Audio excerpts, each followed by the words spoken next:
Great. Okay. The first thing is, what is the best structure for consultation? Basically, the patient comes in. Mm-hmm. Uh, so patient arrives, greeting and introduction. Okay, and asking for the reason. Okay. Mm-hmm. So this is the initial part. The patient starts to explain. While the patient is explaining, what do? You show attentive listening skills. Okay. And while you're listening, what you're looking for patient's ideas, concerns, and expectations. So this is basically the whole consultation is to find out about this. Okay. Yeah. Right. And then after that, when the patient stops, then you ask more questions. Yeah. Mm-hmm.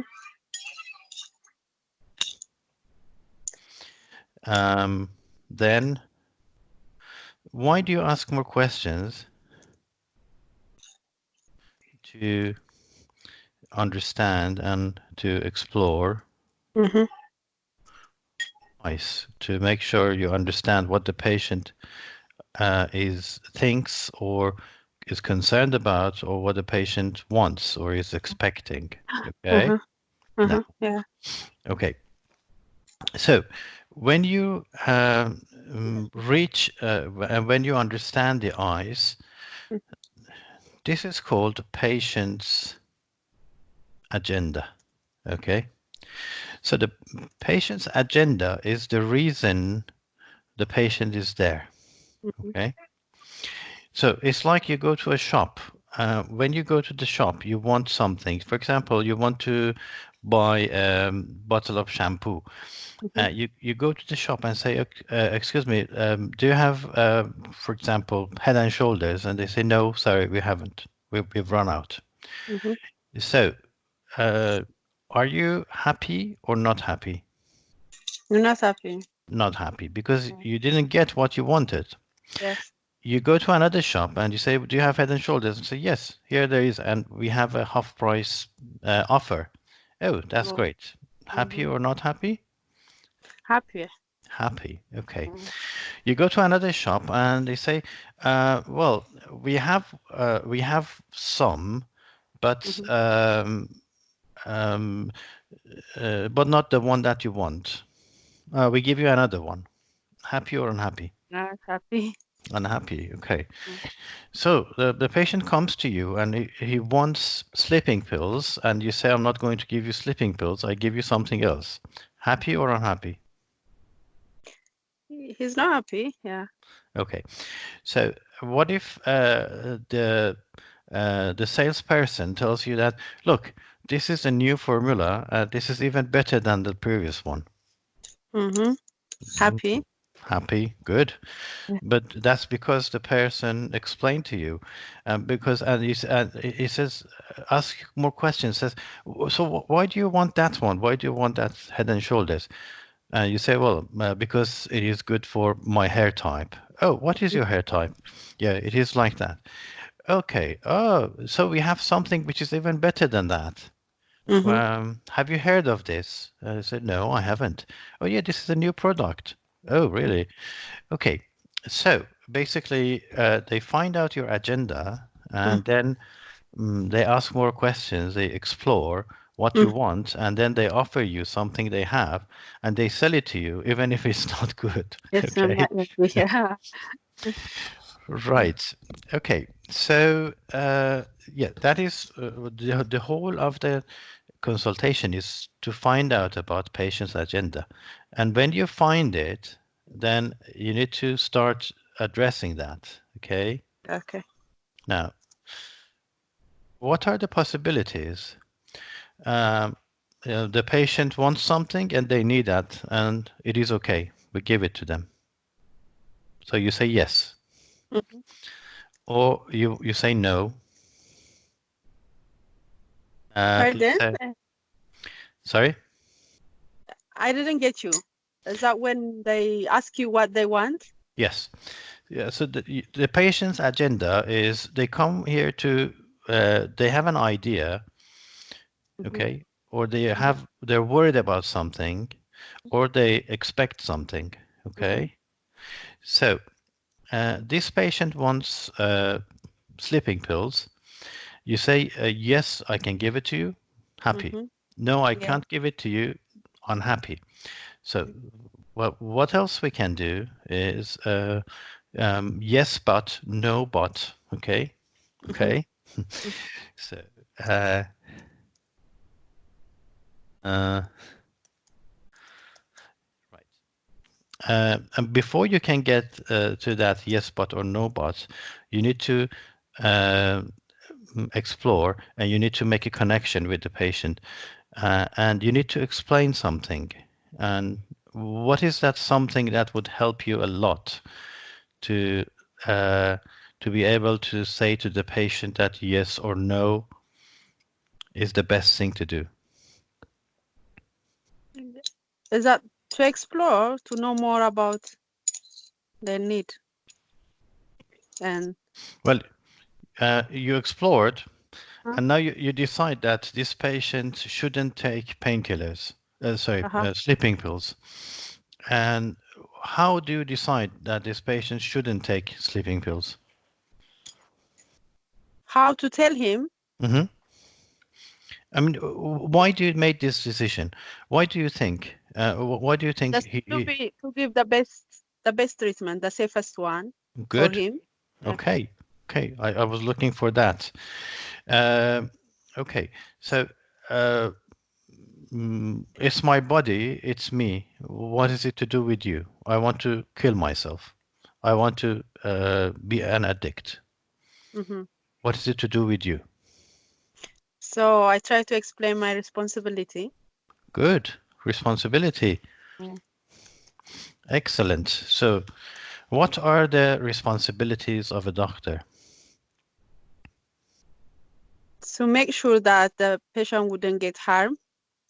Good. Do no harm.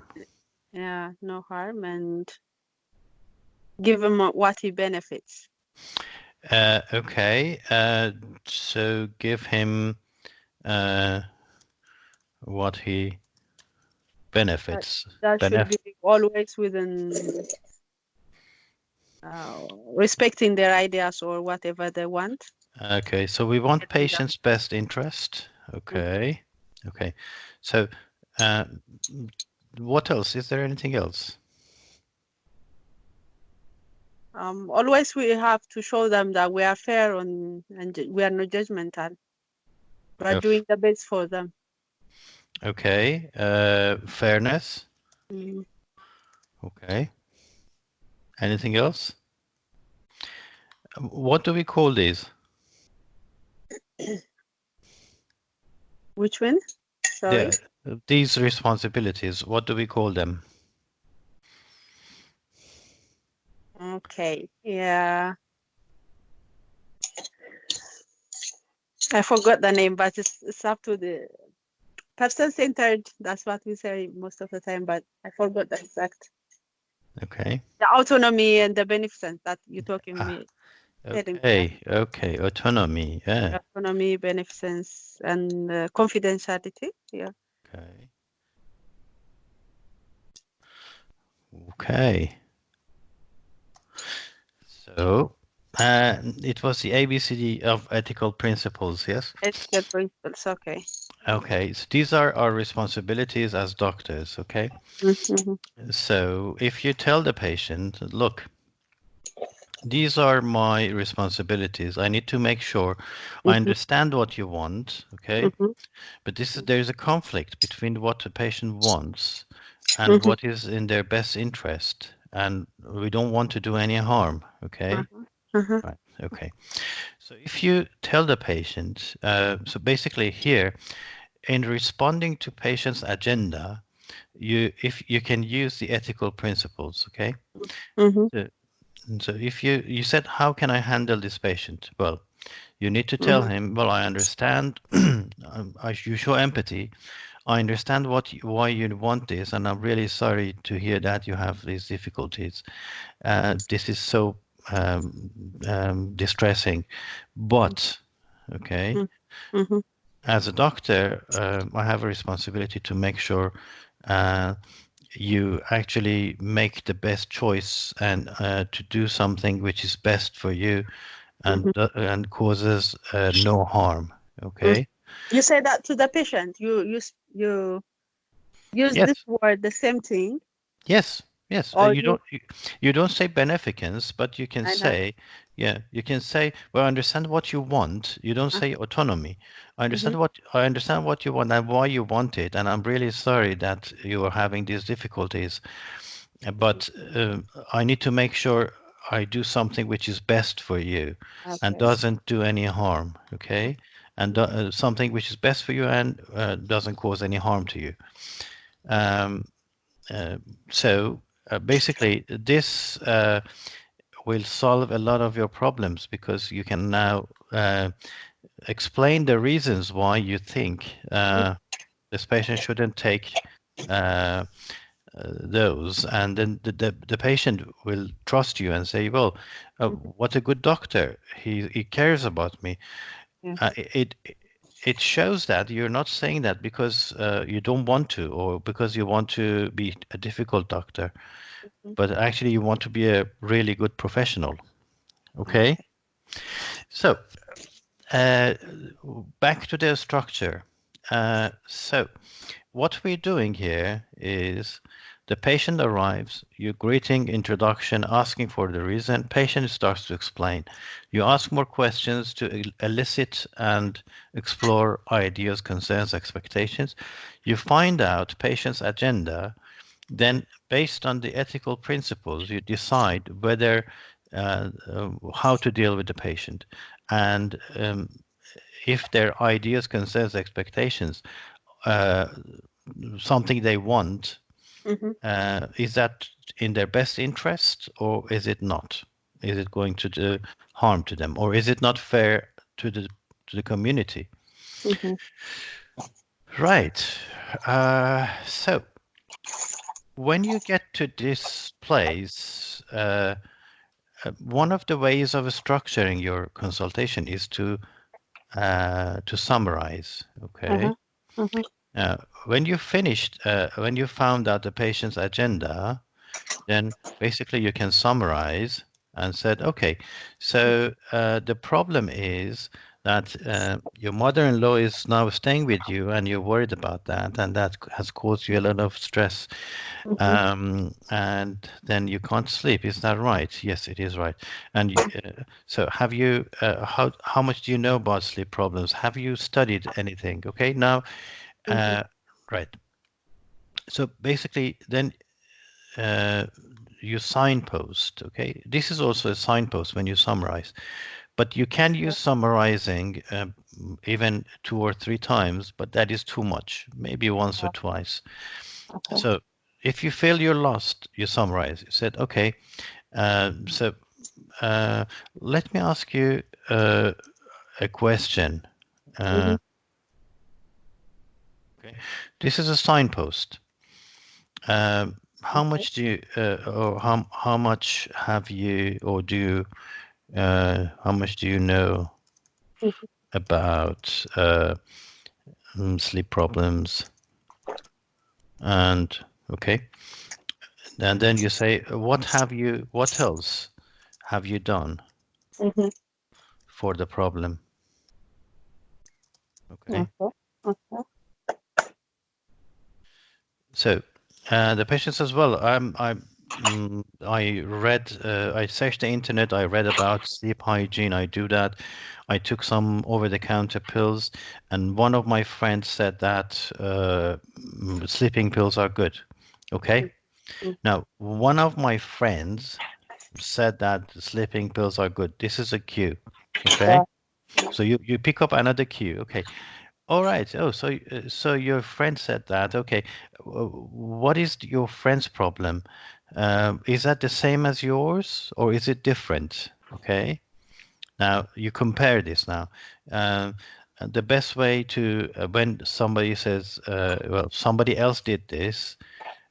What does this mean? This means it's not evidence-based.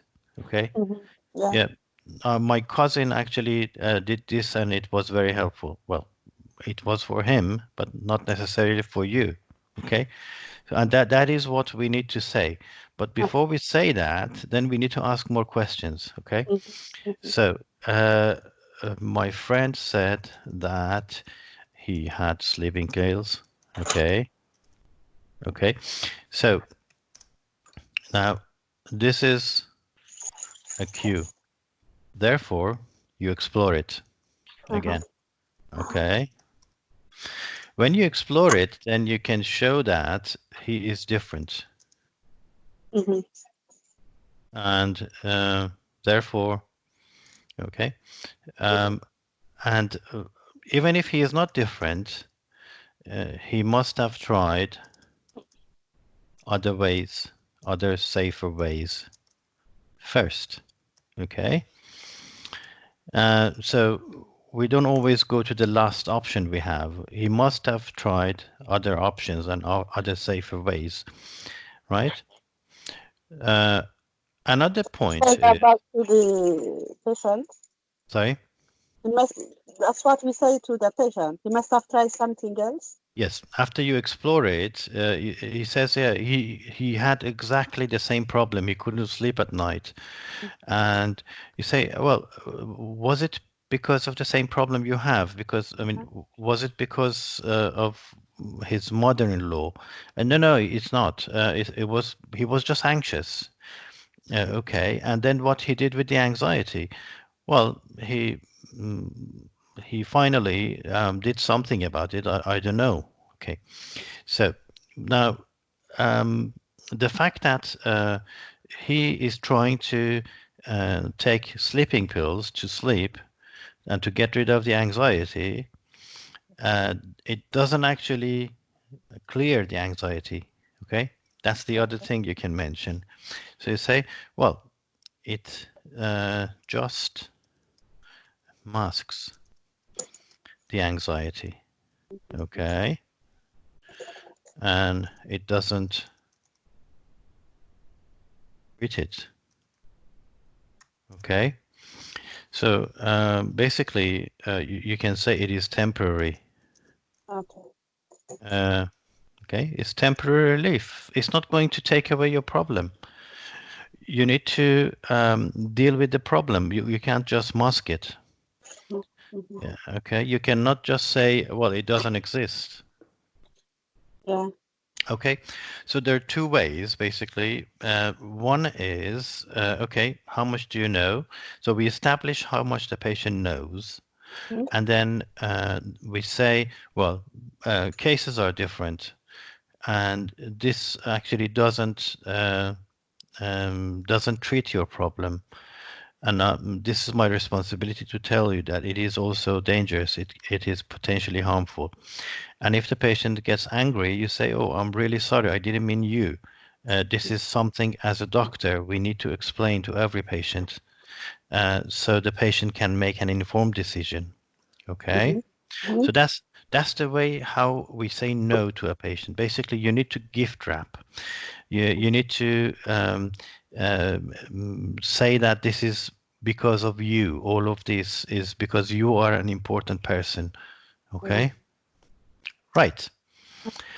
So the structure was we found the eyes and then we actually now we base we establish a baseline of what the patient knows, okay? And then we start to say, well, there are different treatment options, okay?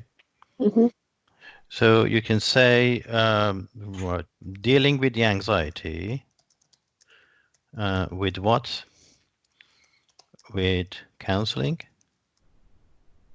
Okay. etc. And pills are temporary and the last resort. Okay.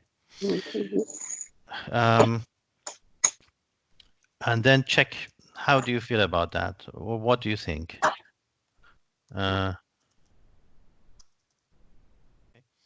Most of the time, the patient says, "Yeah, okay, let's see what you say. What do you think? What is your suggestion?" Mm-hmm. And you can say, "Well, the best way is actually dealing with the anxiety with counseling and to actually get rid of the problem rather than just mask it." And is there anything else to ask? Okay. Is there anything else you would like to ask? You also like that, yeah. You come to an agreement with the patient and you say, Mm-hmm. so what was the structure? The structure is patient arrives, you find the eyes, you find the patient's agenda, um, you make a decision, explain the decision to the patient and the reasons, establish how much they know, Okay. and then give them treatment options. And then you come to an agreement together, and we call it a patient-centered, Mm-hmm. because you say there are options you can choose, 1, 2, 3, 4, and Yeah. this is the best one, this is the worst one. And then basically, when you give the patient a choice, they feel that you're not imposing anything, you're not making them choose this. They're Mm-hmm. actually making a choice themselves. Now, what if the patient insists, says, no, no way, I don't want to deal with my anxiety. I don't want counseling. I just want the pill. Mm-hmm.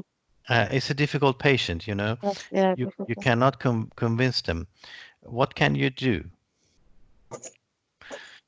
Well, Mm-hmm. you don't get this in this examination, but in later exams, you might have these patients that, well, there's no way. I want this pill. Mm-hmm. And in that case, you should say, well, I'm really sorry, but this is not something that I can do. Mm-hmm. But you might actually, if you want to, you can talk to another colleague, or you can talk to another doctor, Mm-hmm. or we can ask for an opinion from another doctor. And then, so you can refer the patient, or you can ask for someone else to come and give an opinion. And then there will be two opinions. So the patient will be convinced. Mm-hmm. Okay. Yeah. So, uh, okay. So tell me how you would deal with this patient from the beginning. The patient comes in. Mm-hmm. Bob comes in, has a problem with sleep problems. You ask why. Why? Then, Yeah.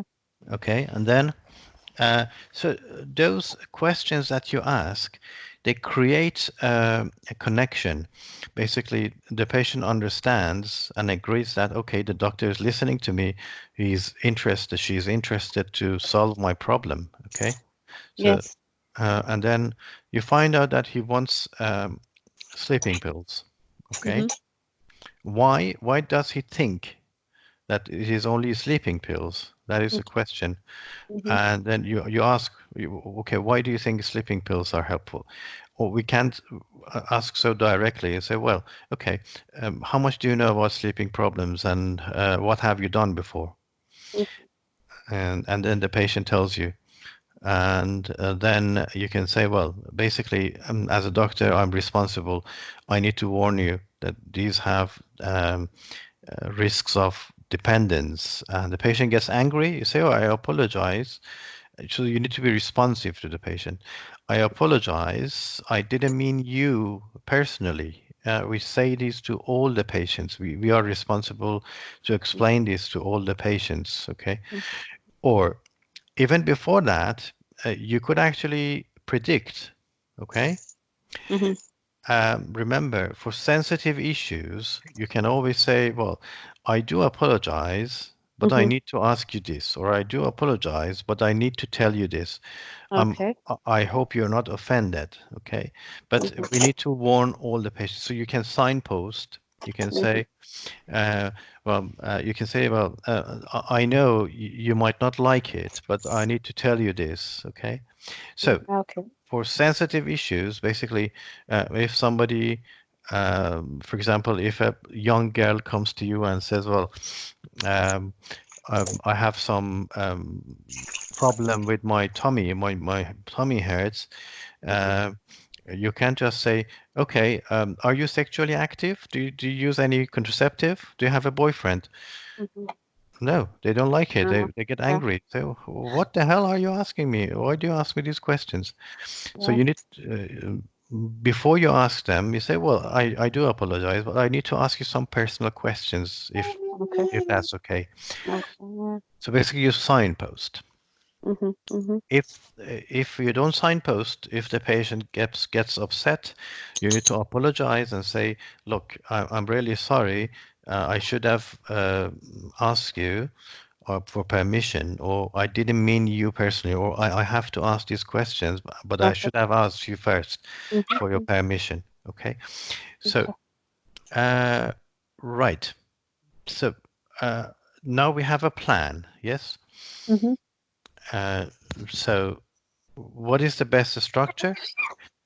Asking questions, listening carefully, telling the patient you're listening, find the agenda, find the eyes, explore them, and then summarize. When you summarize, you know if you have all the necessary information or not.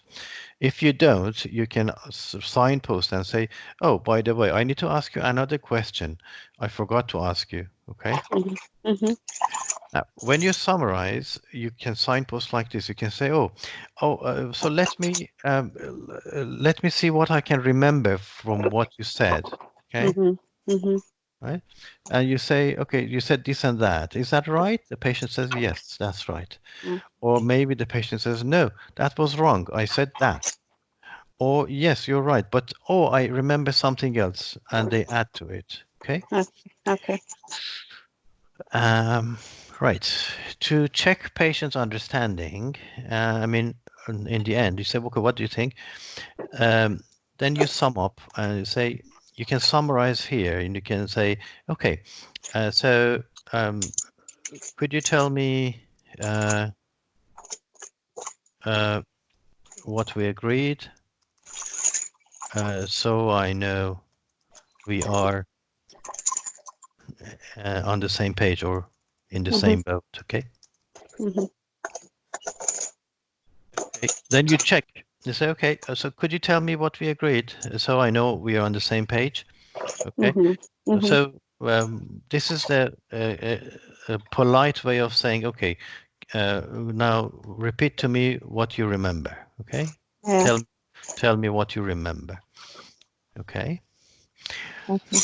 Uh, so now, does that answer your question? How we deal with Sure. this? Sure. I'm thinking how how to communicate that back whenever I use it in that conversation. So Okay. that's wonderful. Yeah. What I suggest is to actually to write. When you read these case notes, Mm-hmm. to write next to them. Okay, just write there what I should do first, second, third. So you have 3 minutes. Okay, Okay. you need to say, okay, I ask questions about this and that. Okay, Mm-hmm. and then I summarize here. Then I do this, I do that, so the same way that I did here. Okay, you can write a plan for yourself, Okay. and to start with, do a plan for this one because you know you're familiar with this, and with the previous ones as well. Do the same thing. You Mm-hmm. just write what you think is the best way of doing this. Okay, Yeah. and try to predict what problems are going to happen or are going to raise. Mm-hmm. Okay, so for a good start, I think these three tasks that we have done just go through them and write a plan for yourself. Okay. Say, write a structure. Just say, okay, what, just like this. Start, agenda, Mm-hmm. decision, explanation. Okay, so that's the structure. Right. Happy? Yeah, thank you very much. Good. Yeah. Okay. Let me send you this one. Okay. Okay, so yeah, so probably next session we will do the same. Yeah, If if you have any writing, we will work on those and then go to speaking.